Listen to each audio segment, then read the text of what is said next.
एक लड़की जो कि बहुत दिनों से बीमार चल रही थी। वो इतनी बीमार थी कि उसके शरीर में जब दर्द होता था ना, तो वो ज़ोर ज़ोर से चीखा करती थी, चिल्लाया करती थी, कर्राहा करती थी, और उसके कर्राहने की आवाज़ उसके घर के बाहर तक जाया करती थी। लेकिन एक दिन क्या होता है दोस्तों, अचानक से उस लड़की की कर्राहने की आवाज़ें बंद हो जाती हैं। अब जब उस लड़की की कर्राहने की आवाज़ें बंद होती हैं तो उसके पड़ोसी सोचते हैं कि ऐसा क्या हुआ कि इस लड़की की आवाज़ें आना बंद हो गई। तो उसकी एक पड़ोसन होती है, वो उस लड़की को देखने के लिए उसके घर पे जाती है कि क्या बात हो गई भाई, इसकी आवाज़ क्यों नहीं आ रही। लेकिन जैसे ही वो पड़ोसन दरवाज़ा खोल के अंदर देखती है तो उसके पैरों के नीचे से ज़मीन खिसक जाती है। दरअसल उस लड़की का जो बाप था, उस लड़की के लिए घर के अंदर ही कब्र खोद रहा था और उस लड़की की मौत हो चुकी थी। अब जैसे ही वो औरत उस आदमी को देखती है कि ये घर के अंदर ही कब्र खोद रहा है, तो वो उससे पूछती है कि ये तुम क्या कर रहे हो। तो वो बताता है कि मैं अपनी बेटी के लिए कब्र खोद रहा हूँ। तो वो औरत कहती है कि तुम घर में कब्र क्यों खोद रहे हो, कब्रिस्तान इतने पास है, कब्रिस्तान में जाके क्यों नहीं खोद रहे, उसमें सुपुर्द खाक क्यों नहीं कर रहे। तो वो आदमी कहता है कि मेरी बेटी है, मैं अपने घर में दफना रहा हूँ, तुम्हें क्या करना। वो कहती है नहीं, तुम ऐसा करो, कब्रिस्तान में जाके इसको दफनाओ। लेकिन वो आदमी उस औरत की बात नहीं मानता।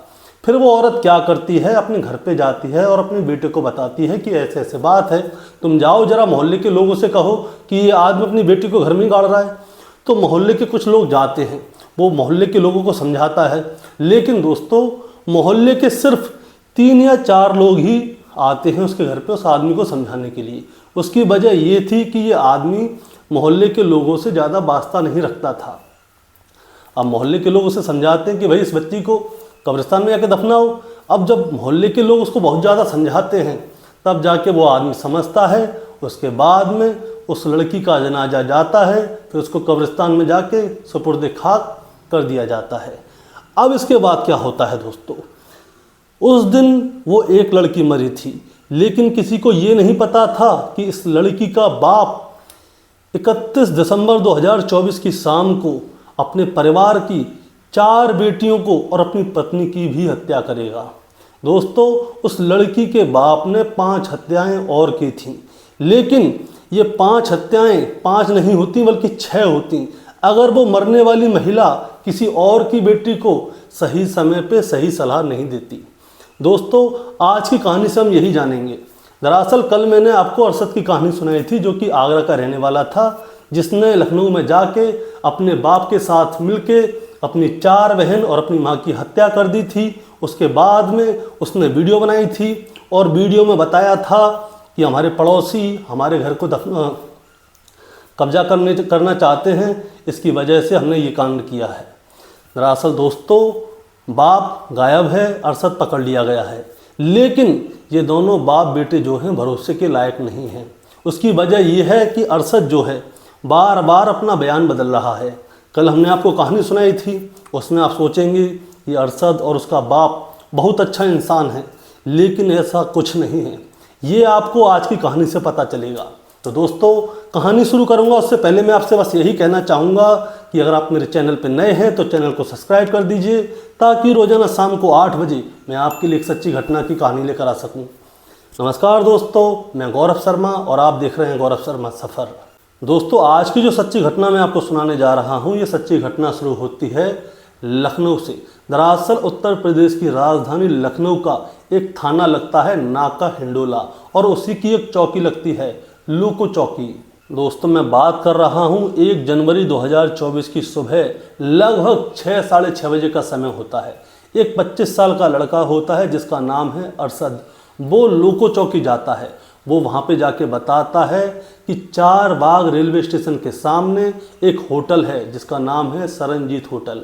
उसके अंदर कमरा नंबर 109 में 5 लाशें पड़ी हुई हैं, आप जाके देख लो। अब दोस्तों, जैसे ही पुलिस वाले ये वाली बात सुनते हैं तो पुलिस वाले चौंक जाते हैं। वो उससे दोबारा से पूछते हैं कि तुम कहना क्या चाहते हो। तो वो लड़का बताता है कि 4 बाग रेलवे स्टेशन के सामने एक होटल है जिसका नाम है सरनजीत। उसके कमरा नंबर 109 में बेड के ऊपर 5 लाशें पड़ी हुई हैं, आप जाके देख लीजिए, वहाँ पे वो लाशें पड़ी हुई हैं। अब जैसे ही पुलिस वाले ये वाली बात सुनते हैं तो वो पुलिस वाले क्या करते हैं, तुरंत उस लड़के को हिरासत में ले लेते हैं और उसके साथ तुरंत मौके पे पहुंचते हैं। अब जैसे ही पुलिस वालों की टीम सरनजीत होटल पे पहुंचती है, तभी होटल का स्टाफ देखकर चौंक जाता है कि अचानक से ये हुआ क्या, क्योंकि सब कुछ तो ठीक है, लेकिन ये पुलिस क्यों आ गई अचानक से। अब दोस्तों, ना केवल उस होटल के स्टाफ परेशान होते हैं, बल्कि आसपास में जितने भी होटल होते हैं वहाँ के भी लोग परेशान हो जाते हैं कि आखिर ऐसा क्या हुआ। सुबह ही सुबह पुलिस वाले आ गए, और ना केवल पुलिस वाले बल्कि जितने बड़े बड़े अधिकारी थे वो सब आ जाते हैं उस होटल पे। अब उस होटल का कमरा नंबर 109 खुलवाया जाता है। उसके अंदर 5 लाशें पड़ी हुई होती हैं। अब मैं आपको 5 लाशें बताता हूं दोस्तों, जिनमें उन लोगों की माँ होती है जिसका नाम आसमा है, जिसकी उम्र 40 साल है। उसकी 4 बेटी होती हैं, आलिया, रहीमन, अक्सा और आलिसा। अब क्या होता है दोस्तों, अभी इन लोगों का मामला चल ही रहा था, तभी एक वीडियो वायरल हो जाती है। वालेकुम, मेरा नाम मोहम्मद असद है। आज बस्ती वालों की वजह से उनसे थक हार कर आज मजबूरी में हमने सबने पूरी फैमिली ने एक कदम उठाया। आज अपने हाथ से अपनी बहनों को और अपने आप को मारा है मैंने। जी, जब पुलिस को वीडियो मिले तो आप एक बार जानिए, इस सब चीज़ों की जिम्मेदारी बस्ती वाले हैं। उन्होंने हमारे घर छीनने के चक्कर में न जाने कितने कितने हम लोग पर जुल्म कर हमने आवाज़ उठाई, लेकिन हमारी किसी ने न सुनी आज तक। इसलिए मजबूरन आज हमें 10 दिन हो गए, 10-15 दिन हो गए फुटपाथ पर सो रहे हैं, ठंड में भटक रहे हैं। हम बच्चों को ये नहीं चाहते बच्चे ठंड में भटकें। हमारा घर इन्होंने छीन लिया है, मकान के पेपर्स हमारे पास हैं, और जो मंदिर का नाम करना चाहते थे, अपना धर्म परिवर्तन करना चाहते थे, इसलिए हमने कागज सारे अपने पास रखे हुए हैं। पुलिस को वीडियो मिले तो लखनऊ पुलिस से, योगी जी से ये गुजारिश है कि इन जैसे मुसलमान कहीं मत छोड़ो आप। अब जो कर रहे हो बहुत बढ़िया कर रहे हो, क्योंकि ये मुसलमान हर जगह ज़मीनों पर कब्जा करते हैं और लोगों पर जुल्म करते हैं, न जाने कैसे कैसे गैरकानूनी धंधे करते हैं, नकली नोटों के धंधे करते हैं। हमने बहुत इनके खिलाफ कार्रवाई करने की कोशिश करी, हम नहीं करवा सके। और हमारी मौत के ज़िम्मेदार सबसे मेन जो इंसान है वो पूरी बस्ती है, और उससे मेन जो इंसान है रानू और आफ्ताब अहमद, अलीम खान, सलीम, ड्राइवर अहमद, रानू, आरिफ, अज़हर, और इसके और रिश्तेदार हैं जो ऑटो चलाते हैं और भी उसके गली में रिश्तेदार रहते हैं। भड़बू जाएँ ये लोग बहुत बड़ा भूमि माफिया गैंग चलाते हैं, इसमें लड़कियों को बेचते हैं। इन लोगों का यही प्लान था कि हम लोगों को जेल पहुंचा के हमें दोनों को किसी भी प्लान झूठे इल्ज़ाम में जेल पहुंचा कर हमारी बहनों को हैदराबाद में लड़की सप्लाई करता है एक सामने घर के सामने वाला, उसके हाथों हमारी बहनों को बिकवाना।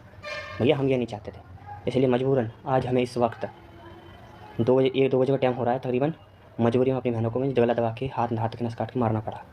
देखना चाहते हैं देखिए, मैं आपको इन लोगों की शक्लें दिखा दूँगा। देखिए बेचारियों कैसे मैंने अपनी मजबूरी में बहनों को गला काट कर मैंने मारा है। देखिए मरी पड़ी है, ये देखिए।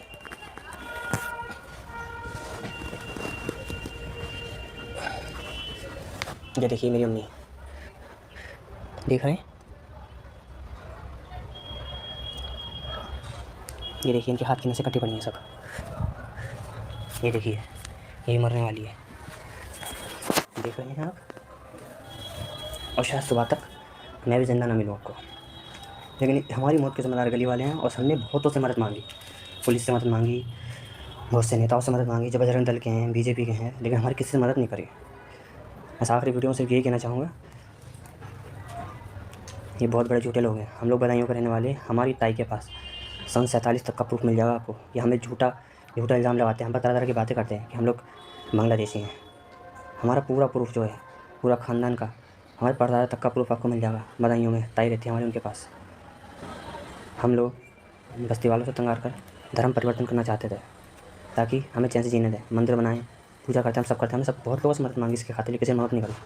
आज आप देख रहे हैं मेरी सारी बहनें मर रही हैं, और थोड़ी देर में मैं भी मर जाऊँगा। लेकिन ये बात जरूर कहना चाहूँगा, हिंदुस्तान के अंदर अगर किसी परिवार को ऐसा दोबारा ना करना पड़े, इसलिए कहूँ मोदी जी, योगी जी, आपसे सिर्फ विनती यही है कि हर मुसलमान एक सा नहीं होता, आप जो सोचते हो। हाथ जोड़ के विनती करता हूँ कि हमें मार जीते तब इंसाफ ना, मेरा मरने के बाद इंसाफ दे दीजिए। उन लोगों को कड़ी से कड़ी सज़ा होनी चाहिए। बहुत से नेताओं से पूछ रखते हैं, पुलिस वालों से पूछ रखते हैं। हमारा आधा प्लॉट छीन लिया, आधा भी छीनना चाहते थे। लेकिन एक बात ज़रूर कहूँगा, अगर आप सच्चे हिंदू हो, सच्चे ठाकुर हो, तो हम भी हिंदू परिवर्तन करना चाहते थे। उस घर के अंदर सिर्फ उसी मंदिर बनना चाहिए, और जितना भी हमारे घर का सामान है जो हमारी बहनों ने बहुत प्यार से सींचा था, सजाया था, आज मर गई बेचारी, उस सामान को किसी अनाथ आश्रम में दे देना ताकि हमारी रूह को खुशी मिले। अब ये अपने हाथ से मैंने मारा है ना, अपने बाप के साथ मिलकर क्या करूँ हैं? इनको दिखता हुआ देखूँ हैदराबाद में। अब आप लोग कहते हो कि बेटी बचाओ बेटी पढ़ाओ, हैं। ये ऐसे मुसलमान जिस तरह के मुसलमान रहते हैं कि साले पता नहीं कहाँ कहाँ के आके हिंदुस्तान में बस गए हैं। कोई अपनी बेटी पढ़ा सकता है, बचा सकता है?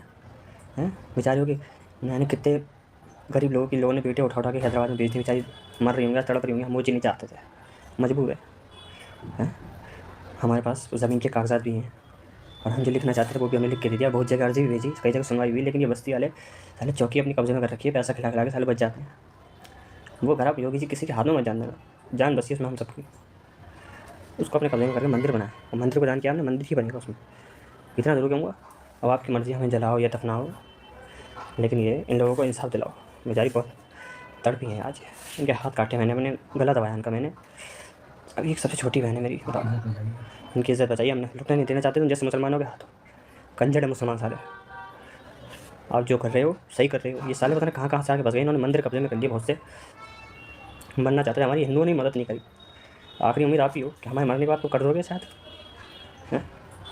इस समय वीडियो बना रहा हूँ ना, हाथ जोड़ के विनती नहीं कर सकता, बस हाथ जोड़ के विनती आपसे कि बस इंसाफ दिलाओ।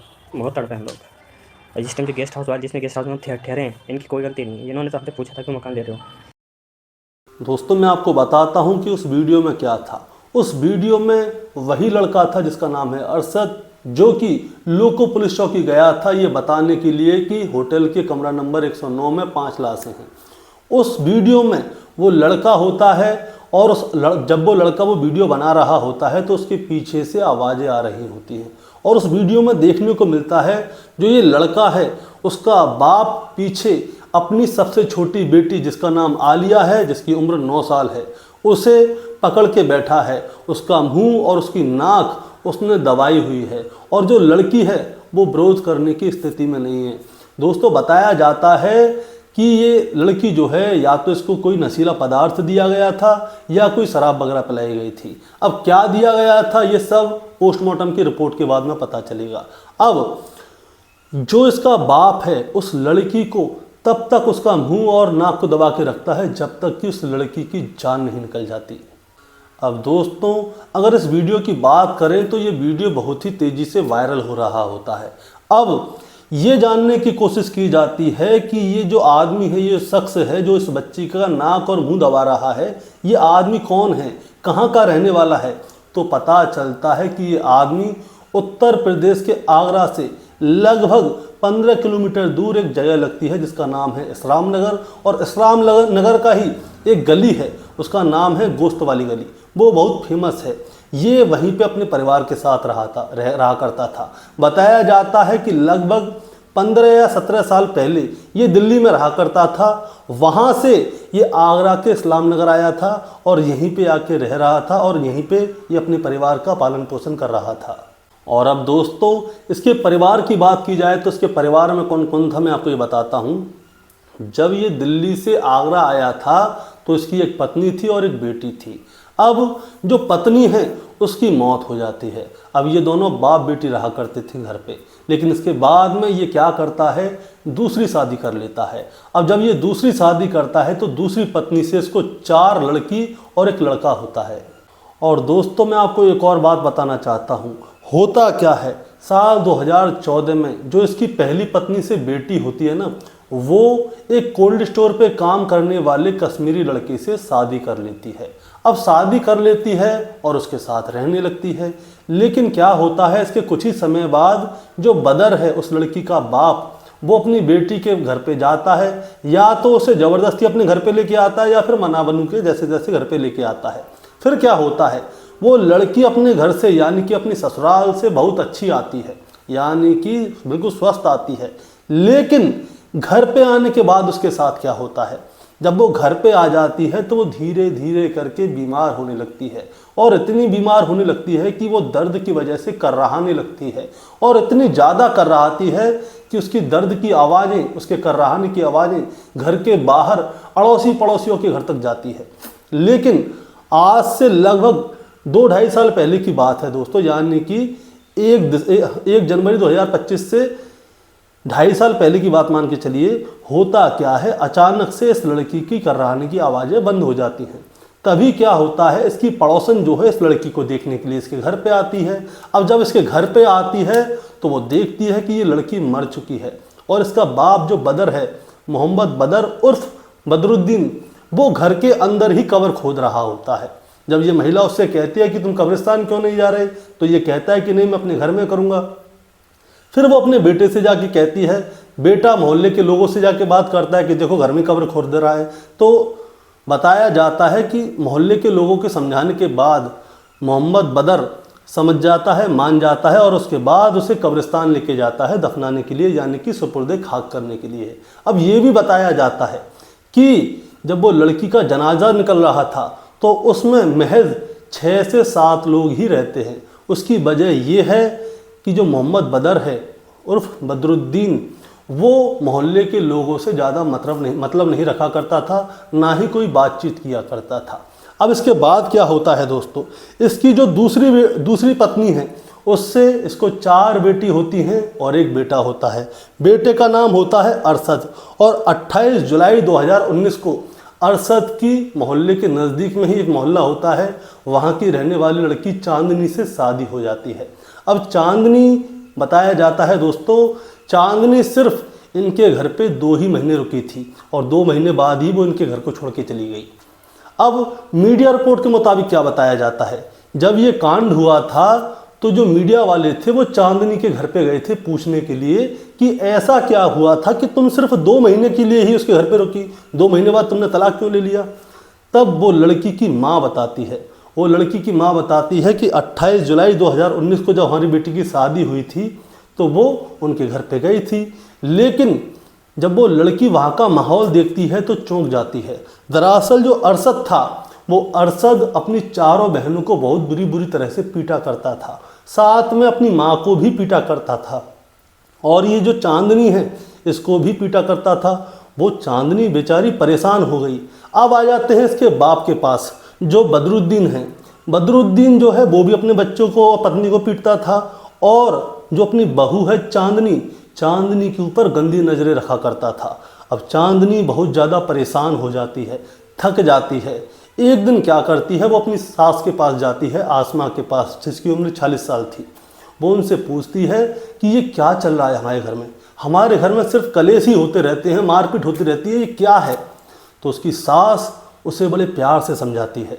वो उससे कहती है कि चांदनी, अगर तुम्हें ज़िंदा रहना है, अगर तुम्हें ज़िंदगी जीनी है तो तुम यहाँ से हमेशा के लिए चली जाओ, वरना तुम्हारी मौत की जिम्मेदार तुम खुद होगी। अब चांदनी भी ये वाली बात समझ जाती है। अब चांदनी अपनी माँ से ये वाली बात बोलती है। जैसे ही उसकी माँ को ये वाली बात पता चलती है तो तुरंत चांदनी की माँ कहती है कि सीधे घर आओ, वहाँ पे जरा भी मत रुको। चांदनी सीधे अपने घर आती है और अरशद को थोड़े दिन बाद ही तलाक दे देती है। और दोस्तों, ये भी बताया जा रहा है कि तलाक के बाद उस लड़की चांदनी की कहीं दूसरी जगह शादी हो गई है और इसके बाद अब चांदनी अपने जीवन में बिल्कुल खुश है। अब दोस्तों, इस घर में 7 सदस्य रहते हैं, बाप बेटे, उनकी पत्नी और 4 बहनें। परिवार बहुत अच्छी तरह से चल रहा था। लेकिन दोस्तों, बताया जाता है ये जो बदरुद्दीन है और इसका बेटा अरशद है, ये मोहल्ले में किसी से मतलब नहीं रखता। ये दोनों बाप बेटे फेरी लगाते हैं रेडीमेड गारमेंट की, यानी कि कपड़ों की, और वो फेरी लगा के बेचते हैं। और इनके घर में जो इनकी 4 बहनें और एक माँ थी, उनको इतनी भी परमिशन नहीं थी कि वो घर से बाहर निकल जाएं, किसी से बात कर लें। यानी कि वो 5 की 5 घर में गुलामों की तरह रहा करती थी। और एक बात, जो बदरुद्दीन था उसे नमाज वगैरह किसी चीज़ से कोई मतलब नहीं था। यानी कि मोहल्ले के लोग उससे बोलते भी थे ना, तो भी वो नमाज वगैरह नहीं पढ़ता था, उसे किसी से कोई लेना देना नहीं था। अब 1 जनवरी 2024 को जब 5 कत्ल हुए थे, यानी कि 31 दिसंबर 2024 की रात को 1 जनवरी 2025 को सुबह हमें पता चलता है, उसी समय पे एक वीडियो वायरल होती है जिसमें कि अरशद सारी बातें खोलता है। अब उसमें एक बात का दावा किया जा रहा था। दावा ये था कि इनके घर के ऊपर कब्जा किया जा रहा है, उसी की वजह से इसने अपने परिवार वालों के 5 लोगों की हत्या कर दी है, उसके बाद मैं भी आत्महत्या करने जा रहा हूँ। अब क्या होता है, अब लखनऊ की पुलिस आगरा की पुलिस से संपर्क करती है कि इस मामले में कितनी सच्चाई है, और आगरा की पुलिस इस मामले की जांच करना शुरू करती है कि इनके घर के ऊपर सही में कोई कब्जा कर रहा था या नहीं कर रहा था। और जैसे ही दोस्तों पुलिस इस मामले के बारे में जांच पड़ताल करती है तो पुलिस को पता चलता है कि इनके पास 100 गज का एक प्लॉट था, जिसमें से कि 50 गज का प्लॉट इसने अपने घर के सामने ही रहने वाले अलीम खान के लिए बेच दिया था, जिसके लिए 7 लाख रुपए रकम तय हुई थी।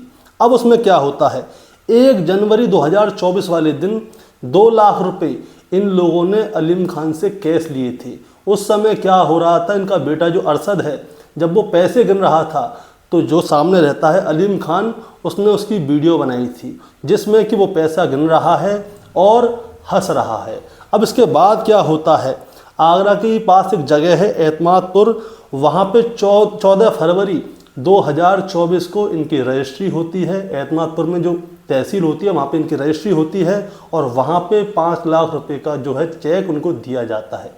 यानी कि जो घर को जो दबाने वाली बात थी, जो कि इनके घर को हड़प रहे थे, दबा रहे थे ज़मीन को, वो सारी बात झूठ थी। अब ये भी बताया जाता है कि जो 7 लाख रुपए अलीम खान ने इनको दिए थे, उसी से इन्होंने अपना 50 गज का प्लॉट था, उसमें घर बनाया था, जिसमें कि नीचे दुकान थी और 2 मंजिला मकान था। और उसी बीच 3 महीने तक ये लोग अलीम खान के घर पे रहे थे किराए पे, जब तक इनका घर बन रहा था। और उसके एवज में इन लोगों ने अलीम खान को किराया भी दिया था।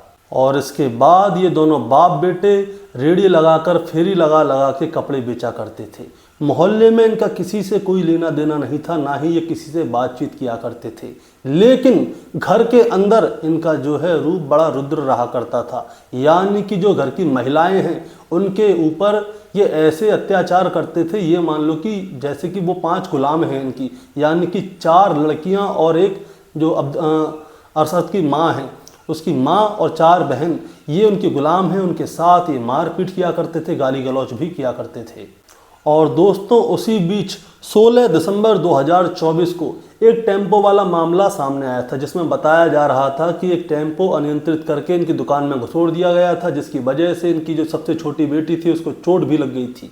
अब इस मामले में क्या होता है, जो संबंधित थाना होता है वहाँ पे मीडिया वाले जाते हैं और वहाँ पे जो थाना अध्यक्ष होते हैं उनका नाम होता है भानु प्रताप। उनसे मीडिया वाले पूछते हैं कि सर उस दिन क्या हुआ था, 16 दिसंबर वाले दिन, जिस दिन बता रहे हैं कि उस दुकान के अंदर इन्होंने टेम्पो घोड़ दिया था पड़ोसियों ने।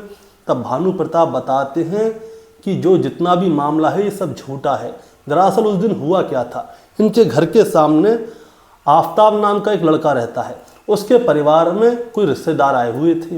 अब वो रिश्तेदार क्या होते हैं, जब ऑटो में बैठ के जा रहे होते हैं तभी वो ऑटो जैसे ही स्टार्ट होता है इनकी दुकान के अंदर घुस जाता है। अब जैसे ही वो ऑटो इनकी दुकान के अंदर घुसता है तभी जो इसका बेटा है, बदरुद्दीन का बेटा जो है, वो 112 नंबर पे कॉल लगा देता है और वो कहता है कि इन लोगों ने आप जान के टेम्पो हमारी दुकान में घुसोड़ा है। अब पुलिस वहाँ पे पहुँचती है। अब इस मामले की जांच पड़ताल होती है तो पता चलता है कि ये ऑटो जो है, जो टेम्पू है, वो आप जान के इनकी दुकान के अंदर नहीं घुसोड़ा, बल्कि जो टेम्पू है वो अनियंत्रित हो गया था और अनियंत्रित होने की वजह से इनकी दुकान के अंदर घुस जाता है। और जो दूसरा पक्ष है आफ्ताब वाला, आफ्ताब कहता है कि हमारी गलती से जो भी इनका नुकसान हुआ है हम वो सारा नुकसान भरने के लिए तैयार हैं। अब आफ्ताब अपनी गलती मान रहा है और वो नुकसान भरने के लिए भी तैयार है। अब पुलिस वाले कहते हैं कि इसमें तो किसी की गलती है ही नहीं, वो तो अनियंत्रित हो गया, घुस गया, सामने वाला खर्चा देने के लिए तैयार है। इसीलिए पुलिस वाले इन लोगों को वहीं पे समझा बुझा के शांत कर देते हैं, मामले को ज़्यादा बढ़ने नहीं देते। अब दोस्तों मैं आपको पूरी बात बताता हूँ। जो पहले घर को कब्जाने वाली बात थी वो एसीपी साहब ने खुद ही इस मामले की जांच पड़ताल की थी कि किसी ने इनका घर कब्जाया है या नहीं कब्जाया, तो ये बात साफ साफ झूठी निकल आती है। और इसके बाद में जो 16 दिसंबर 2024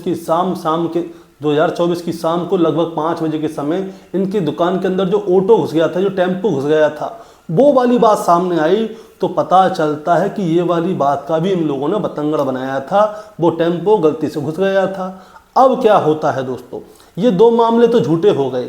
अब मीडिया वाले पुलिस वालों से पूछते हैं कि 18 दिसंबर 2024 की सुबह इनके घर पे जो पथराव हुआ था उसका क्या मामला है, आप वो भी बताइए। अब जो पुलिस वाले हैं वो ये वाली बात बताते हैं। हुआ क्या था, 18 दिसंबर 2024 की सुबह इनकी दुकान के सामने एक आदमी साइकिल खड़ी करता है। अब जैसे ही साइकिल खड़ी करता है तो होता क्या है, बदर और अरशद ये दोनों साइकिल वाले से लड़ने झगड़ने लग जाते हैं। अब जैसे ही लड़ने झगड़ने लगते हैं तो इनके पड़ोस के जो मोहल्ले के लोग होते हैं वो इनके बीच में बीच बचाव कराते हैं।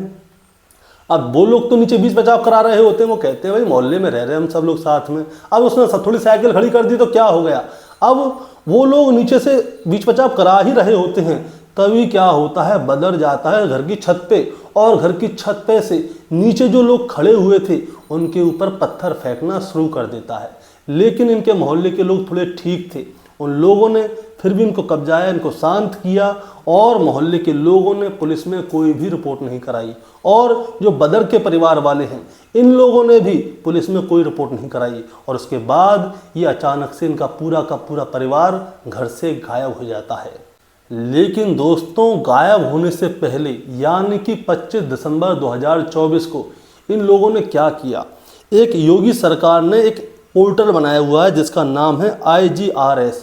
वहाँ पे क्या होता है, कोई भी व्यक्ति अपनी जो है शिकायत दर्ज करा सकता है। अब वहाँ पे इन लोगों ने अपनी शिकायत दर्ज कराई थी। अब 25 दिसंबर 2024 को ही क्या होता है, IGRS के यहाँ से एक नोटिस निकलता है, वो संबंधित थाना जाता है, और थाने से जो उनकी संबंधित चौकी होती है वहाँ पे जाता है। और उस शिकायत में इन लोगों ने क्या किया था दोस्तों, मैं आपको वो बताता हूँ। उस शिकायत में इन लोगों ने बोला हुआ था कि हमारे पड़ोसी हमारे ऊपर दबाव बना रहे हैं घर खाली करने के लिए। दरअसल वो लोग हमारे घर को कब्जाना चाहते हैं, और हमारे जो घर की बेटियां हैं उनको मेरे पड़ोसी जो है यहाँ से उठाकर हैदराबाद बेचना चाहते हैं, यानी कि उनसे गलत काम करवाना चाहते हैं, और हम हिंदू बनना चाहते हैं। हम अपने पड़ोसियों से परेशान हो गए हैं, इसीलिए हम अपना धर्म परिवर्तन करना चाहते हैं। लेकिन हमारे पड़ोसी हमारे साथ लड़ाई करते हैं, झगड़ा करते हैं, मारपीट करते हैं, बहुत सारी चीज़ और भी बहुत सारी चीज़ें थी। हो सकेगा मेरे को अगर वो मिल गया तो मैं स्क्रीनशॉट पे डाल दूंगा आपके पास। अब क्या होता है, जैसे ही जो इनकी संबंधित चौकी के जो चौकी प्रभारी होते हैं, अब वो क्या करते हैं, इनके नंबर पे कॉल करते हैं 25 दिसंबर 2024 को। 25 दिसंबर 2024 को अरशद के पास कॉल जाता है। अब अरशद के पास कॉल जाता है तो अरशद से पूछा जाता है कि तुम कहाँ हो, तो अरशद बताता है कि अभी मैं अपने परिवार के साथ लखनऊ आया हुआ हूँ, जैसे ही मैं लखनऊ से वापस आऊँगा मैं आपसे आकर संपर्क करूँगा। लेकिन दोस्तों, अरशद लखनऊ से वापस आता उससे पहले ही ये कांड हो गया। दरअसल 31 दिसंबर 2024 की शाम को, जब सारे देश ही नहीं सारी दुनिया में हैप्पी न्यू ईयर की पार्टी चल रही थी, लोग जश्न मना रहे थे, उस समय इनके होटल के अंदर 5 लोगों की हत्या की साजिश रची जा रही थी। और उसी में एक वीडियो भी बनाया जाता है। और उस वीडियो में क्या होता है दोस्तों, जो अरशद है वो मरने से पहले अपने परिवार के 5 लोगों को मारने से पहले, यानी कि अपनी 4 बहन और अपनी एक माँ को मारने से पहले एक वीडियो बनाता है, जिसमें कि 4 लोगों की तो हत्या हो चुकी थी, 5वीं जो इसकी सबसे छोटी बहन थी जिसकी उम्र 9 साल है वो दिखाई जाती है। उसमें बदरुद्दीन ने क्या किया था, उसके मुंह को और नाक को बंद करके रखा हुआ था, दबा के रखा हुआ था, और उसे देखने में ऐसा लग रहा था कि जैसे वो बच्ची किसी नशे में है। बताया जाता है कि इन सभी को, जो इसके परिवार में 5 लोगों की हत्या हुई है, उन सभी को या तो शराब पिलाई गई है या कोई नशे की चीज़ दी गई थी। और उसी के बाद इन लोगों ने किसी का गला काटा, तो किसी के हाथ की नस काटी, तो किसी के नाक और मुंह दबाया। उस बच्ची का नाक और मुंह उस बाप ने, यानी कि बदरुद्दीन ने तब तक दबाया तब तक कि उस बच्ची की जान न निकल जाए, और आखिरकार उस बच्ची की जान निकल जाती है। और दोस्तों, जैसे ही लड़की मरती है उसके बाद क्या होता है, अरशद सुबह ही सुबह पुलिस चौकी पहुंच जाता है, लेकिन उसका बाप बदरुद्दीन गायब हो जाता है। अब अरशद से पूछा जाता है कि बदरुद्दीन कहाँ है, तो वो बताता है कि जो मेरा बाप है वो आत्महत्या करने के लिए चारबाग रेलवे स्टेशन पर गया है। लेकिन बदरुद्दीन ना तो भी जिंदा पाया गया है ना ही मुर्दा पाया गया है। लखनऊ की पुलिस उसे पूरी तरह से ढूंढ रही है। लेकिन क्या है दोस्तों, लखनऊ पुलिस का कहना यह है कि अगर बदरुद्दीन के पास मोबाइल होता तो हम उसे जल्द ही पकड़ लेते, लेकिन बदरुद्दीन के पास कोई मोबाइल नहीं है। लेकिन अभी भी पुलिस पीछे नहीं हट रही, बदरुद्दीन को पूरी तरह से ढूंढ रही है, उसके रिश्तेदारों के यहाँ पे हर जगह ढूंढ रही है। और क्या है दोस्तों, अब अरशद के पास आते हैं। जब अरशद से पूछा जाता है कि ये क्यों हुआ, तो वो कभी कहता है कि हमारे घर के ऊपर कब्जा करना चाहते हैं लोग, कभी कहता है कि हम हिंदू बनना चाहते हैं तो हमारे पड़ोसी हमें मार रहे हैं, कभी कहता है कि मेरी बहनों को उठा के ले जा रहे हैं लोग। यानी कि जो अरशद है वो अपने बयानों को बदल रहा था लगातार। अब ये बयानों को तभी हम सच मानेंगे जब बदरुद्दीन पकड़ा जाएगा और उसके बाद में बदरुद्दीन और असरत के दोनों के बयानों को मेल किया जाएगा कि इन दोनों के बीच में जो बयान है कितने मिल रहे हैं। आखिर इन्होंने अपने घर के 5 लोगों की हत्या की तो की क्यों। और दोस्तों मैं आपको एक और बात बताना चाहता हूँ, जो अरशद की माँ थी आसमा, बताया जाता है कि वो संभल की रहने वाली थी और इसके भाई का नाम शायद दानिश है, दानिश बताया जा रहा है। वो ही आता है लखनऊ अपने परिवार की यानी कि अपनी बहन और उसकी 4 बेटियों की डेड बॉडी को लेने के लिए, और उसके बाद वो उन्हें संभल लेके जाता है और वहीं पे उनकी सुपुर्द खाक करता है। अब मीडिया वाले उसके पास जाते हैं, दानिश के पास, और पूछते हैं कि क्या आपको ये वाली बात पता थी कि इनके घर को कब्जाया जा रहा है या इनके साथ मारपीट हो रही है, उत्पीड़न हो रहा है। तो दानिश साफ साफ कह देता है हमें इस बारे में कोई भी पता नहीं है, ना ही हमको कभी ये वाली बात बताई गई थी कि इनके घर को कब्जाया जा रहा है। और अब इसके बाद पुलिस जो है इनके मोहल्ले में जाती है, मोहल्ले के लोगों से पूछती है, और मोहल्ले के लोगों का कहना भी यही है दोस्तों कि इनके घर को कब्जाने की ऐसी कोई भी बात नहीं है, जो भी है झूठ है। मोहल्ले के लोगों का कहना है कि हमने तो सिर्फ इनके घर के अंदर से मारपीट की ही आवाज़ सुनी है, कभी इनको खुश नहीं देखा। इनके घर में से मारपीट की आवाज़ आए दिन आया करती थी और जो भी हुआ है इन्हीं 15-20 दिनों में हुआ है। और उसके बाद दोस्तों अब बदरुद्दीन का इंतज़ार है, जैसे ही बदरुद्दीन आएगा उसके बाद में अरशद और उनके बयान मिलेंगे, उसके बाद में ही हमें पता चलेगा कि आखिर मामला क्या था। दोस्तों इस कहानी को सुनाने का मतलब आपको परेशान करना या विचलित करना नहीं था, बस आपको बताना था और जताना था कि ये दोनों जो बाप बेटे हैं ना बहुत सातिर किस्म के हैं। अरशद ने वीडियो में एक बात बोली थी कि हम लोग हिंदू बनना चाहते हैं, इसीलिए इन लोगों ने क्या है हमारे साथ उत्पीड़न किया है, और हम हिंदू बनना चाहते हैं इसीलिए ये लोग हमारे साथ मारपीट करते हैं। लेकिन इस बात में बिल्कुल भी सच्चाई नहीं थी। उसकी बात यह है क्योंकि आप में से भी बहुत सारे लोगों के पास एक वीडियो गई होगी, उसमें अरशद सबसे पहले सलाम वालेकुम बोलता है। अगर वो हिंदू बनना चाहता था तो नमस्ते राम राम बोलता, लेकिन वो झूठ बोल रहा था। इसके आगे की दूसरी बात बताता हूँ। अरशद ने बताया था कि वो अपने घर से पहले अजमेर गया था, उस वीडियो में साफ साफ है। अगर वो हिंदू बनना चाहता तो अजमेर क्यों जाता, इलाहाबाद जाता, प्रयागराज, अयोध्या कहीं पे भी जा सकता था, लेकिन ये भी झूठ था। और एक और बात, जो इंसान हिंदू बनना चाहता है वो अपनी माँ के गले को क्यों रोतेगा, वो अपनी माँ को कभी नहीं मार सकता। दोस्तों अब आपका क्या कहना है, ये मैं किसी हिंदू मुसलमान वाली बात नहीं बोल रहा हूँ, लेकिन जो उसने वीडियो में बोला है, बहुत सारे लोग बुरा मानेंगे लेकिन ये बुरा मानने वाली बात नहीं है, लेकिन जो उसने वीडियो में बोला है हम उस बात के ऊपर जा रहे हैं कि उसने ये वाली बात जो बोली थी झूठ बोली थी। अब हो सकता है कि बाद में इन लोगों को मानसिक रूप से पागल भी बता दिया जाए, कुछ भी हो सकता है। अब आगे क्या होगा दोस्तों कहानी में जैसे ही जानकारी मिलेगी मैं आपके साथ दोबारा से शेयर करूंगा। और आपका क्या कहना है इस कहानी के बारे में आप ज़रा हमें कमेंट में बताएं। चैनल पे नए हैं तो सब्सक्राइब करके जाएं ताकि रोजाना शाम को 8 बजे हम आपके लिए एक सच्ची घटना की कहानी लेकर आ सकें। नमस्कार।